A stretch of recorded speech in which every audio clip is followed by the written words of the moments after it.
Principiar diciendo que me presta mucho estar aquí en el salón de actos del antiguo instituto, el viejo instituto, porque es un sitio en el que yo estudié y pasé aquí unos años muy prestosos. En ese patio que tenemos aquí fuera rompí alguna rodilla y alguna cosa más jugando fútbol. Siempre que hay alguna actividad de escritores o editorial o demás, tengo la tentación de entregarme si realmente tiene algún sentido lo que estoy haciendo, ¿no? O sea, si realmente eso que se llama la obra literaria, como se quiere llamar, si interesa a la quien, ¿no? En un momento en el que la lengua, bueno, pues está donde está, ahí ancada, porque los políticos pues no tienen mucho foto en que salga de ahí, trugues que, bueno, pues que si realmente eso tiene algún interés para aquí, ¿no?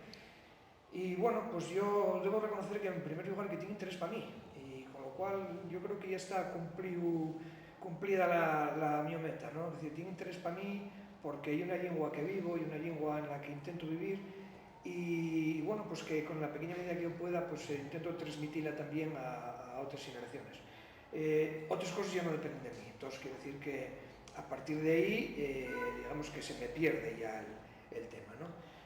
Yo creo que a pesar de que la lengua en este momento no sea oficial, digamos en este momento, porque bueno, a pesar de la coraza que impusieron de eso de las 2/3 de votaciones y tal, espero que algún día realmente lo sea, ¿no?